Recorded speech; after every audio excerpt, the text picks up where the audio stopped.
एक समय की बात है। एक गांव में एक किसान अपने परिवार के साथ रहता था। वह भीषण गर्मी का समय था और कई महीनों से बारिश की एक भी बूंद नहीं गिरी थी। सूखे के कारण उनकी फसलें मुरझाने लगी थीं। पूरा गांव दुखी था। सभी लोग बारिश का बेसब्री से इंतजार कर रहे थे, लेकिन बारिश नहीं हुई। धीरे धीरे लोगों की आशा टूटने लगी। एक दिन सभी गांव वालों ने तय किया कि एक निश्चित समय पर अपने अपने घरों में प्रार्थना करेंगे। तय समय पर किसान, उसकी पत्नी और उनकी 6 साल की बेटी प्रार्थना के लिए एकत्र हुए। किसान हाथ जोड़कर बैठा। उसकी पत्नी और बेटी भी उसके पास बैठीं। आंसुओं को छुपाते हुए उसने प्रार्थना की, हे भगवान, मैंने सुना है कि आप अपने बच्चों की प्रार्थना सुनते हैं। हमारी फसलें मर रही हैं। कृपया जल्द बारिश भेजें ताकि हम जीवित रह सकें। परिवार के हर सदस्य ने अपनी तरह से प्रार्थना की। छोटी बच्ची ने भी भगवान से कहा, हे भगवान, मेरे पिता बहुत परेशान हैं। आप सब कुछ कर सकते हैं। कृपया हमारे गांव में बारिश करवा दीजिए। कुछ समय बाद जब प्रार्थना समाप्त हुई तो किसान अपने खेतों की ओर जाने लगा।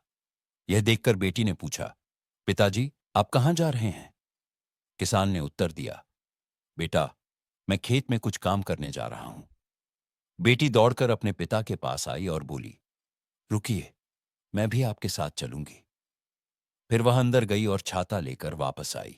उसके हाथ में छाता देखकर पिता ने हैरानी से पूछा, तुम छाता क्यों लाई हो?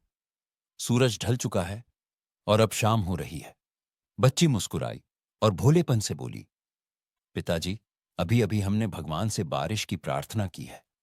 अगर हम बिना छाते के जाएंगे तो जब बारिश होगी हम भीग जाएंगे।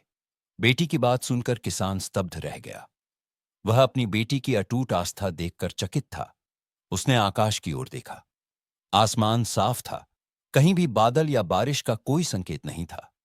फिर उसने अपनी बेटी के मासूम चेहरे की ओर देखा। उसी क्षण उसे अपने भीतर एक आवाज सुनाई दी, प्रार्थना करना अच्छा है, लेकिन उससे भी अधिक महत्वपूर्ण यह विश्वास करना है कि तुम्हारी प्रार्थना सुनी जाएगी और उसी के अनुसार कार्य करना। किसान ने अपनी बेटी को गोद में उठाया, उसके माथे पर प्यार से चूमा और छाता हाथ में लेकर खेतों की ओर चल दिया। और उस रात ऐसी मूसलाधार बारिश हुई जैसी पहले कभी नहीं हुई थी। किसान और उसकी बेटी की यह कहानी हमें विश्वास की शक्ति के बारे में एक महत्वपूर्ण सीख देती है। जीवन में कई बार जब हम कठिनाइयों या मुश्किल हालातों से गुजरते हैं तो हमारा विश्वास डगमगाने लगता है और हम आशा खो बैठते हैं। इस कहानी में पूरा गांव बारिश के लिए प्रार्थना कर रहा था, लेकिन उनके दिलों में संदेह था। केवल उस छोटी लड़की ने छाता लाकर यह दिखाया कि उसे पक्का विश्वास था कि बारिश जरूर होगी। विश्वास हमारे जीवन में बहुत महत्वपूर्ण भूमिका निभाता है।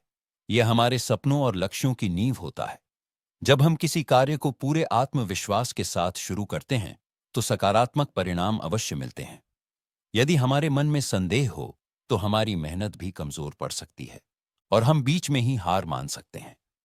लेकिन जब हमें अपने लक्ष्य पर दृढ़ विश्वास होता है तो हम लगातार प्रयास करते हैं और अपने सपनों को साकार करने के लिए मेहनत करते हैं। विश्वास हमारे कार्यों को प्रेरित करता है और हमारे कार्य हमें सफलता की ओर ले जाते हैं। यदि हम अपने लक्ष्य को संदेह के साथ अपनाएंगे तो हम उसमें पूरा प्रयास नहीं कर पाएंगे। लेकिन यदि हमारे भीतर आत्मविश्वास और दृढ़ निश्चय होगा तो हम हर कठिनाई को पार कर लेंगे और सफलता प्राप्त करेंगे। हमारे जीवन में विश्वास हर क्षेत्र में आवश्यक होता है। जब हम बीमार होते हैं और दवा लेते हैं तो केवल दवा ही हमें ठीक नहीं करती, बल्कि हमारा यह विश्वास कि दवा हमें अच्छा कर देगी हमें तेजी से ठीक करता है। इसी तरह जब हम प्रार्थना करते हैं तो उसमें हमारा विश्वास बहुत मायने रखता है। यदि हम पूरी आस्था के साथ प्रार्थना करें तो परिस्थितियां हमारे अनुकूल बदलने लगती हैं।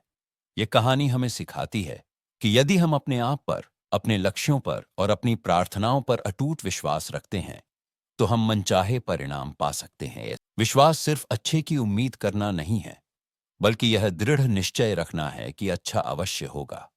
केवल वही लोग अपने सपनों को साकार कर सकते हैं जो खुद पर और अपनी मेहनत पर पूरा विश्वास रखते हैं। इसलिए खुद पर विश्वास करो और तुम अपने हर लक्ष्य को प्राप्त कर सकते हो, क्योंकि अटूट विश्वास ही वह चाबी है जो तुम्हारे सपनों के द्वार को खोलती है।